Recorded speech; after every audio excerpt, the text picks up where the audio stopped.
Shalom, welcome once again to our program. Dan shalom, selamat datang sekali lagi ke dalam program kami. We welcome every one of you. Today is an exciting day. We are ready to preach about the Word of God. Dan kami mengucap syukur sekali lagi, mengucapkan selamat datang bagi saudara yang sedang bergabung di dalam channel kami. Dan kami memuji Tuhan untuk itu semua. And we're going to talk today about the character of God, lesson 6. Dan kita hari ini bicara mengenai karakter Allah, pengajaran yang ke-6. And so let us get ready and let us prepare our hearts. Dan mari kita menyiapkan hati kita. Let us pray. Mari kita berdoa. Father, we thank you once again for your goodness and your mercy. Bapa, kami mengucap syukur sekali lagi untuk kebaikan dan belas kasih-Mu. We thank you, Lord, that your wisdom and understanding will come to your people Kami juga mengucap syukur untuk hikmat dan pengertian turun di atas umat-Mu. as they sit at your feet to listen to your word, O God. Selagi mereka duduk di bawah kaki-Mu untuk mendengarkan firman-Mu, Tuhan. Anoint your servants, O Father God, Dan urapilah hamba-hamba-Mu, Tuhan. and let every word that proceed out of their mouth only be of you, Lord. Sehingga setiap apapun yang keluar daripada mulut lidah bibir hamba-Mu semuanya berasal daripada Engkau saja. Lord, we humble ourselves, let your Holy Spirit take control. Dan Bapa, kami merendahkan diri kami dan biar Roh Kudus-Mu yang mengambil alih Do as you will. dan lakukan seperti kehendak-Mu. In Jesus' name, Di dalam nama Tuhan Yesus. amen. Amin. Hallelujah, what a God we have. Dan Allah yang luar biasa yang kita miliki. And so this morning, once again, we're going to talk about the character of God, lesson number 6. Dan pada pagi hari ini kita bicara mengenai karakter Allah, pengajaran yang ke-6. And we're going to talk today about Jehovah Siskanu. Dan kita akan bicara pada hari ini mengenai Jehovah Sidkenu. And so Jehovah Siskanu, which means the Lord our righteousness. Yaitu Jehovah Sidkenu yang artinya Allah kebenaran kita. And so we are going to look in our very first scripture here today in Jeremiah chapter 23 verse 5 through 8. Dan kita akan buka ayat pertama, firman Tuhan pertama dari pengajaran hari ini di dalam Yeremia 23 ayat 5 sampai 8. So let us look at verse 5. Behold, the day are coming, says the Lord, that I will raise to David a branch of righteousness. A king shall reign and prosper, and execute judgment and righteousness in the earth. Ayat yang kelima, sesungguhnya waktunya akan datang, demikianlah firman Tuhan, bahwa aku akan menumbuhkan tunas adil bagi Daud. Ia akan memerintah sebagai raja yang bijaksana dan akan melakukan keadilan dan kebenaran di negeri.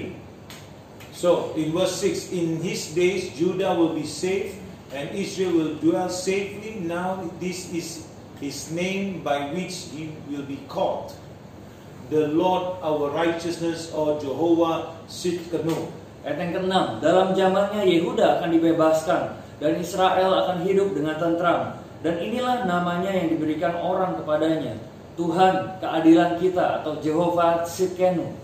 And verse 7, therefore behold, the days are coming, says the Lord, that they shall no longer say, as the Lord lives who brought us up of Israel from the land of Egypt.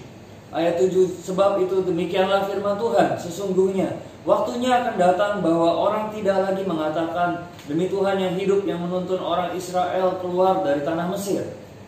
And verse 8, but as the Lord lives who brought up and led the descendant of the house of Israel from the north country and from all the countries where I have driven them, and they shall dwell in their own land.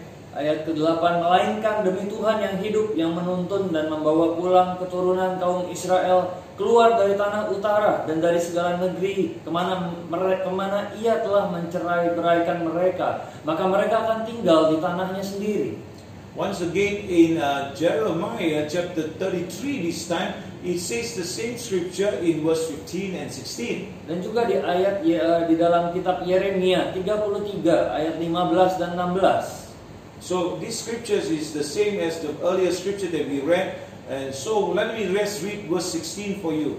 Dan ayat ini sama dengan ayat yang sebelumnya kita telah baca, menjadi suatu referensi. Tapi saya akan baca dulu di ayat yang ke-16. In those days Judah will be safe and Jerusalem will dwell safely. And this is the name by which she will be called, the Lord our righteousness. Ayat 16, pada waktu itu Yehuda akan dibebaskan dan Yerusalem akan hidup dengan tentram. dan dengan nama inilah mereka akan dipanggil Tuhan keadilan kita. So there are 8 things that a Christian must know in their lives. Jadi ada 8 hal yang setiap orang Kristen harus ketahui di dalam kehidupan mereka. Firstly, we must know who our Heavenly Father is. Yang pertama, kita harus mengetahui siapakah Bapa kita yang di surga. So once we know who He is, then we must know what our Heavenly Father has. Dan waktu kita mengetahui dan mengenal siapa Bapa kita di surga, hal yang berikutnya adalah kita akan mengetahui apa yang Bapa kita di surga miliki. And so this who is, who has, and now what your Heavenly Father can do. Dan yang berikutnya adalah apa yang Bapa di surga, apa yang Bapa kita di surga bisa lakukan. So these 3 categories, once we understand our Heavenly Father is, who He is, and what He has, and what He can do. Jadi ketiga hal ini, yang pertama adalah siapa Bapa kita yang di surga, dan hal yang kedua adalah apa yang Bapa kita di surga miliki, dan yang ketiga adalah apa yang bisa dilakukan oleh Bapa kita di surga. So now you must ask yourself, the 4th one is who you are. Dan yang keempat, saudara perlu tanyakan kepada diri saudara sendiri adalah siapakah diri saudara. Now that you know who God is, sekarang saudara sudah mengetahui atau telah mengetahui siapakah Tuhan. you know what God has for you, Dan saudara mengetahui apa yang Allah bisa sediakan bagi saudara. and you know what God can do, Dan saudara mengetahui apa yang Bapa di surga bisa lakukan dalam kehidupan saudara. then who you are Dan sekarang saudara bisa mengetahui siapa saudara and what you have, dan apa yang saudara miliki, and also what you can do. dan juga apa yang saudara bisa lakukan. Now, then you will know who the enemy is. Baru dengan begitu saudara akan dengan jelas mengetahui siapakah musuh saudara. Do you get what I just said? Dan saudara bisa menangkap apa yang saya So katakan. once you know who you are, what you have, what you can do, Jadi setelah saudara mengetahui siapa diri saudara, apa yang saudara miliki, dan apa yang saudara bisa lakukan. so there are 6 points already. Now the 7th one, then you will know who the enemy is. Dan yang ketujuh adalah maka saudara akan mengetahui siapa musuh saudara. So 8, what your enemy can do. Dan yang kedelapan adalah apa yang musuh saudara bisa lakukan. Actually, to sum it up, the devil is nothing. Jadi kalau mau kita simpulkan dengan singkatnya, iblis itu bukan apa-apa. He has nothing, Iblis tidak memiliki apapun, and he can do nothing. dan iblis tidak bisa melakukan apapun. You see, that's why he tried to come and bring fear, and people who fear, they open the door that he can come in. Dan oleh sebab itu iblis mencoba untuk menaruh ketakutan kepada kehidupan orang-orang. Dan waktu orang-orang mengizinkan atau membuka pintunya, maka dia menaruh ketakutan itu sehingga bisa mencekram kehidupan orang percaya. So the devil is nothing, he has nothing, he can do nothing. Jadi iblis bukan apa-apa, ia tidak memiliki apa-apa, dan bahkan ia tidak bisa melakukan apapun. Okay, now let us go to the scripture, let us see this in Jeremiah 23 and verse 5 again. Dan kita akan melihat kembali di dalam Yeremia 23 ayat yang kelima. Behold, the days are coming, says the Lord, that I will raise to David a branch of righteousness, a king shall reign and prosper and execute judgment and righteousness in the earth. Sesungguhnya waktunya akan datang, demikianlah firman Tuhan, bahwa aku akan menumbuhkan tunas adil bagi Daud. Ia akan memerintah sebagai raja yang bijaksana dan akan melakukan keadilan dan kebenaran di negeri. So God is talking about the future. Jadi di sini Allah sedang membicarakan mengenai masa yang akan datang. He's talking about a prophecy. Dan Allah di sini sedang membicarakan sebuah nubuatan. And so who is the righteous branch? Jadi siapakah yang dimaksudkan dengan tunas yang adil atau tunas yang benar? Because this righteous branch, the branch is the big capital B. Karena perkataan righteous branch ini adalah cabang atau tunas yang benar ini dengan perkataan huruf T-nya T besar. So the meaning of the word Sidkenu, jadi arti dari perkataan Sidkenu, the Lord our righteousness, Allah kebenaran atau Allah keadilan bagi kita. so the word Sidkenu is derived from Sedek. Jadi perkataan Sidkenu itu berasal dari asal katanya sedek. and it means righteousness. yang artinya adalah kebenaran. And so Sedek is translated hundreds of times Jadi istilah kata Sedek ini kemudian diterjemahkan ratusan kali as right, Yes. righteousness, ya sebagai yang benar dan kebenaran itu sendiri, then just, adil atau keadilan, defend, defend itu membela atau sebagai pembela, declare innocence. dan dinyatakan tidak bersalah. And so this is what Sedek means. Dan inilah arti kata Sedek. So this name speaks of the fact that God will always do that which is right. Jadi nama ini menggambarkan sebuah kenyataan bahwa Allah itu selalu akan melakukan apa yang benar. Because He is righteous. Karena Dia adalah Allah yang benar. So God will always do what is right because He is righteous. Jadi Allah itu akan selalu melakukan hal yang benar karena Dia adalah Allah yang benar. So the Bible tells us that it's so clear that righteousness is impossible to be attained by man alone. Ya, dan Alkitab mengajarkan kepada kita bahwa kebenaran itu adalah suatu hal yang mustahil untuk bisa dicapai oleh manusia seorang diri.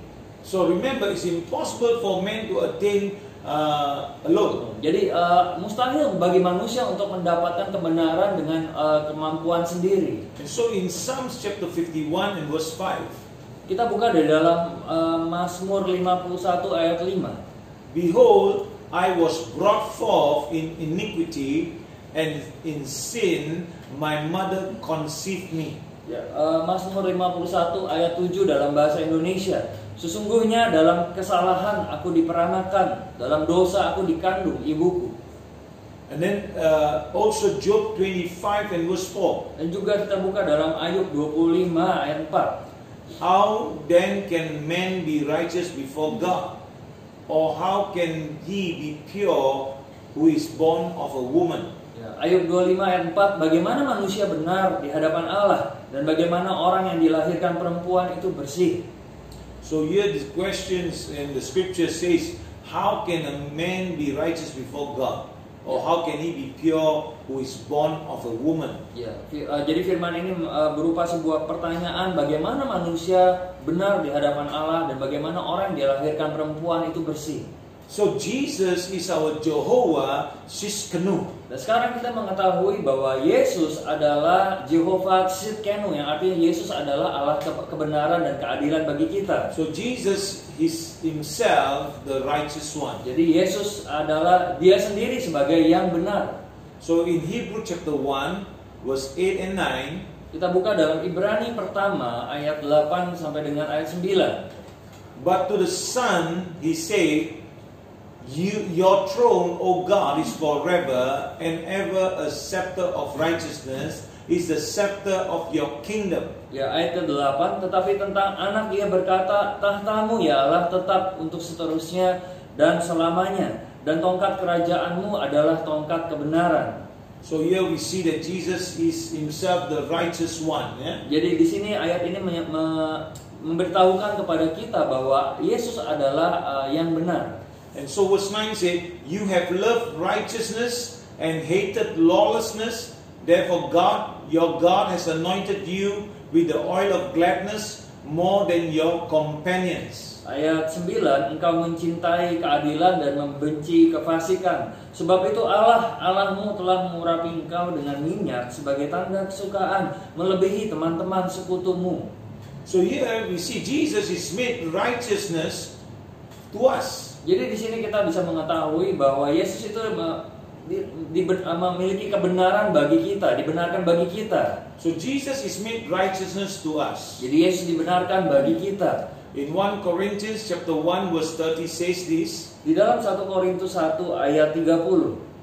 but of him you are in Christ Jesus, who became for us wisdom from God, and righteousness, and sanctification, and redemption. 1 Korintus 1 ayat 30, tetapi oleh dia kamu berada dalam Kristus Yesus, yang oleh Allah telah menjadi hikmat bagi kita, Ia membenarkan dan menguduskan dan menebus kita. Hallelujah. So this says that Jesus has been made righteousness for us. Jadi ini dikatakan bahwa Yesus itu has been made, telah membenarkan kita. And so in 2 Corinthians chapter 5 verse 21, dan juga di dalam 2 Korintus 5 ayat 21, for he made him who knew no sin to be sin for us, that we might become the righteousness of God in him. 2 Korintus 5 ayat 21, dia yang tidak mengenal dosa telah dibuatnya menjadi dosa karena kita, supaya dalam dia kita dibenarkan oleh Allah. Wow, awesome. Yeah, we have been made righteous because of Jesus. Ya, artinya kita semua telah dibenarkan di hadapan Allah oleh karena Yesus Kristus. So what we could not do, dan apa yang tidak bisa kita lakukan, Jesus, the perfectly righteous one, did for us. jadi Yesus yang benar secara sempurna, dialah yang melakukannya bagi kita. Romans 5:19 says this. Roma 5 ayat 19 mengatakan, for as by one man's disobedience many were made sinners, so also by one man's obedience many will be made righteous. Di dalam Roma 5 ayat 19, lebih-lebih karena kita sekarang telah dibenarkan oleh darahnya, kita pasti akan diselamatkan dari murka Allah. So one more time, let me read this. This is interesting, this is good. For as by one man's disobedience many were made sinners, that is through Adam, so also by one man's obedience many will be made righteous, that is Jesus. Ya, dalam bahasa Indonesia di ayat yang ke-18, sebab itu sama seperti oleh satu pelanggaran semua orang beroleh penghukuman, yang ini berasal dari Adam. Demikian pula oleh satu perbuatan kebenaran semua orang beroleh pembenaran untuk hidup, yang inilah yang dilakukan oleh Yesus Kristus. So amazing. And he says will be made righteous. It means it is a continuous thing, and all those who come to the Lord will be made righteous. Dan di sini dikatakan bahwa di satu perbuatan kebenaran semua orang beroleh pembenaran untuk hidup, yang ini adalah suatu perkataan yang dilakukan terus-menerus atau berkelanjutan. Jadi siapa saja yang menerima Yesus, mereka akan dibenarkan. And so many try to establish his own righteousness. Tapi banyak orang mencoba untuk membangun kebenaran mereka sendiri, which cannot be done. Yang tentu saja tidak bisa dilakukan. So according to Romans 10 and verse 3, karena berdasarkan Roma 10 ayat 3, for they being ignorant of God's righteousness and seeking to establish their own righteousness, have not submitted to the righteousness of God. Ya, Roma 10 ayat 3 mengatakan, sebab oleh karena mereka tidak mengenal kebenaran Allah, dan oleh karena mereka berusaha untuk mendirikan kebenaran mereka sendiri, maka mereka tidak takluk kepada kebenaran Allah. Amen. Hallelujah. So our new man here is created by Jesus in righteousness. Dan manusia yang baru kita diciptakan oleh Yesus Kristus di dalam kebenaran Allah.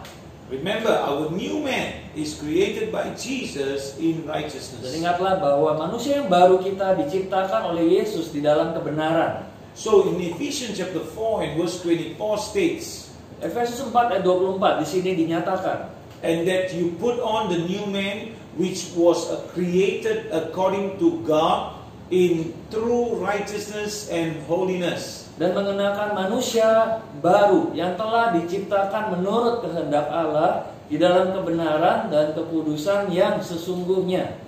Wow. So Romans 3:26 also says that, to demonstrate at the present time his righteousness, that he might be just and the justifier of the one who has faith in Jesus. Dan hal yang sama juga dinyatakan di dalam Roma 3 ayat 26. Maksudnya ialah untuk menunjukkan keadilannya pada masa ini, supaya nyata bahwa ia benar dan juga membenarkan orang yang percaya kepada Yesus. So Jehovah Tsidkenu comes out of a messianic prophecy.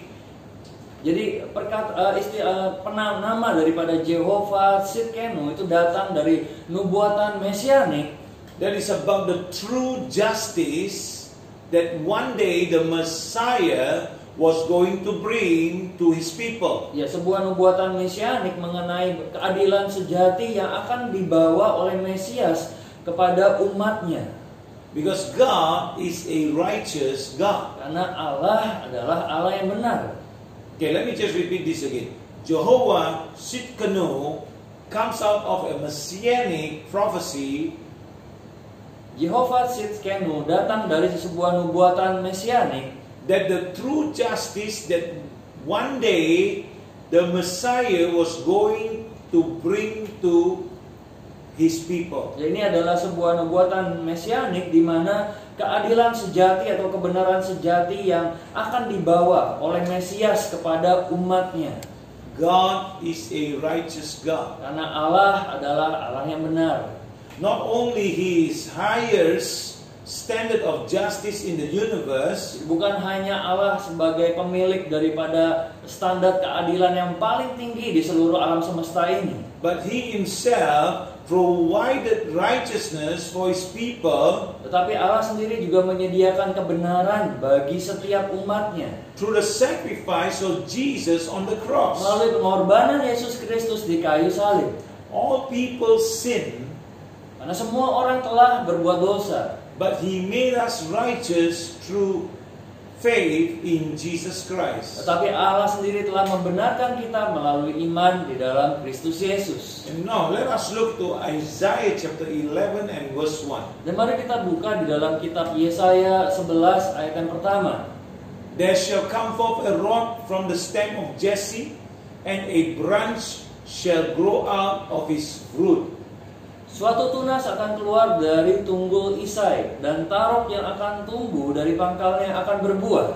This is where I was telling you earlier that about the branch that is the big B down there. Dan ini saya bicara mengenai tunas dengan perkataan huruf T-nya huruf T besar. So, T. B in English, B in English branch, kalau bahasa Indonesia T tunas, T-nya T besar. So that's an amazing thing in the language. So the branch clearly is a prophetic reference to Jesus. Jadi perkataan branch atau tunas ini adalah jelas sekali mengenai sebuah nubuatan yang merujuk kepada diri Yesus. So the trait of the branch, jadi ciri-ciri atau sifat dari branch atau tunas ini find their fulfillment in the Messiah. ya, sifat atau ciri-ciri daripada nubuatan mengenai tunas ini justru digenapi hanya ada di dalam Sang Mesias. So he is to come forth from the stem of Jesse. Jadi di mana bahwa dikatakan Mesias atau dia yang akan datang itu datang dari tunas Isai. So Jesse was the father of David, King David. Ya, dari tunas itu datang dari tunggul Isai, dan di sini dikatakan Isai adalah ayah dari Raja Daud. So here it is referring to a branch from a descendant of David. Dan jadi kalimat ini juga merujuk kepada sebuah tunas yang datangnya dari keturunan Daud. So in the context of a new covenant promise, Jadi di dalam konteks perjanjian yang baru, so God promised that a descendant of the line of David, jadi Allah menjanjikan bahwa keturunan dari garis keturunan Daud, Jesus, would be the branch of righteousness. yaitu Yesus Kristus, dialah yang akan menjadi tunas kebenaran. So let's look into Isaiah chapter 11 verse 2 to 5. Mari kita buka di dalam Yesaya 11 ayat 2 sampai ayat 5. The Bible tells us here, the spirit of wisdom and understanding,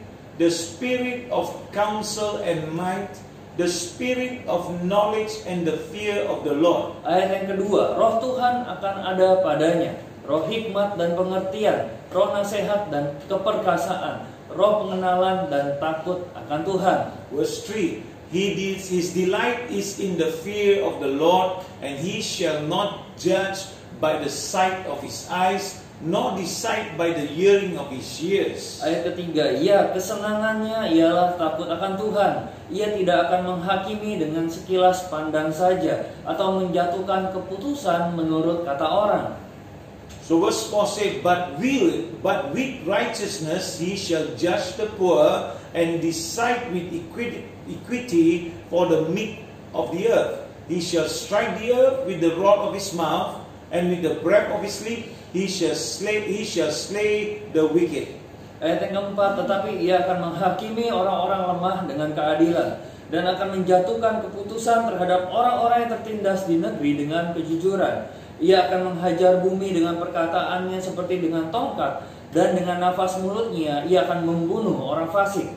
And verse 5, righteousness shall be the belt of his loins, and faithfulness the belt of his waist. Ayat yang kelima, ia tidak akan menyimpang dari kebenaran dan kesetiaan, seperti ikat pinggang tetap terikat pada pinggang. So here, righteousness shall be the belt of his loins, and faithfulness the belt of his waist. Dan dikatakan dia tidak menyimpang dari kebenaran dan kesetiaan seperti ikat pinggang yang terikat pada pinggang. And so here, the Spirit of the Lord will be on Jesus. Dan di firman ini menyatakan bahwa roh Tuhan Allah itu akan ada pada Yesus. He is to possess wisdom, understanding, Di mana dia akan memiliki hikmat, roh pengetahuan, counsel, might, roh nasihat dan keperkasaan, knowledge, and reverence for Jehovah. ya, dan pengenalan, pengetahuan dan takut akan Allah, Yehova. And yet not only that, but he also would judge impartially but in righteousness. Tetapi juga Allah sendiri akan menghakimi bukan dengan sekilas pandang, tetapi dengan kebenaran dan keadilan. He will decide fairly. Ya, Allah sendiri akan menghakimi atau menjatuhkan keputusan dengan adil. And in Scripture it says but ultimately he will deal with the wicked. Dan dengan jelas juga firman Tuhan di sini menyatakan bahwa Allah sendiri juga yang akan menangani setiap orang yang fasik. And this verse here does not only just talk about Jesus, Dan ayat-ayat ini bukan hanya bicara mengenai Yesus, but about believers also. tetapi juga bicara mengenai setiap orang yang percaya. How do we know this? Because this is what happens when the Holy Spirit Bagaimana kita bisa mengetahuinya bagi setiap orang percaya? Karena inilah yang terjadi saat Roh Kudus will come upon us, turun di atas kita semua. and we allow the Lord to transform us, Dan kita mengizinkan Tuhan untuk mentransformasi, mengubahkan kehidupan kita. and allow Him to use us as vessels. Dan mengizinkan Tuhan juga untuk memakai kita menjadi bejananya. So this scripture is for every believer. If you allow the Holy Spirit to come upon you, Dan artinya ayat ini adalah untuk setiap orang percaya jika saudara mengizinkan Roh Tuhan Allah itu turun di atas saudara. and allow the Lord to transform us Dan juga mengizinkan Tuhan untuk mengubahkan kita sepenuhnya. and use us as His vessels. Dan memakai kita untuk menjadi sebagai bejananya. So what we understand here today in Jehovah Tsidkenu, Dan apa yang kita mengerti dari Jehovah Tsidkenu, God is the Lord our righteousness, jadi Allah adalah Tuhan kebenaran dan keadilan bagi kita.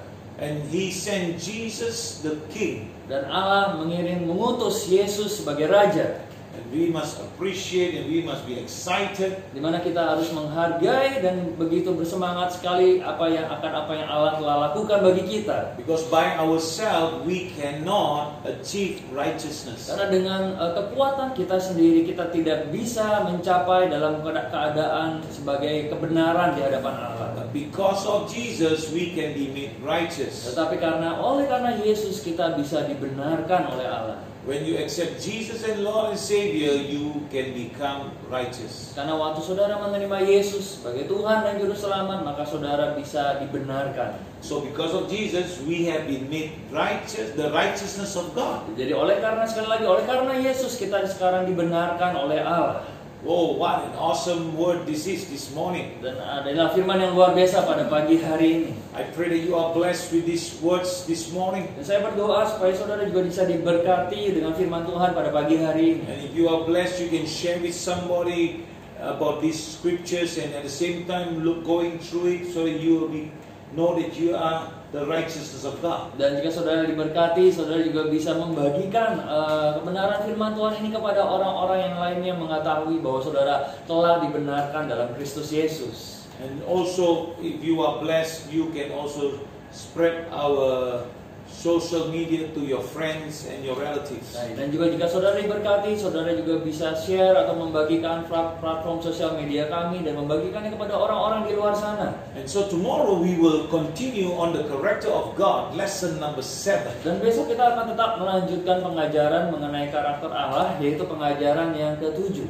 And so be ready for that meeting at 10:30 a.m. Jadi saudara besok bisa bersiap-siap untuk kita bertemu kembali jam 10.30. Remember, Jesus loves you. Dan ingatlah bahwa Tuhan Yesus mengasihi saudara. May the Lord's blessing be with you. Dan biarlah berkat Allah Tuhan turun di atas kehidupan saudara. May He cover you Dan biarlah Tuhan sendiri melindungi, menaungi saudara. and give you good health. Memberikan kepada saudara kesehatan yang baik.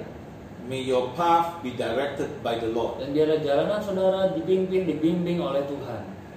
In Jesus' name. Di dalam nama Tuhan Yesus. Amen. Amin. Remember, Ingatlah, Jesus loves you. Tuhan Yesus mengasihi saudara. And we love you too. Dan kami semua mengasihi saudara. God bless you. Tuhan Yesus memberkati. Bye-bye. Sampai kita berjumpa kembali.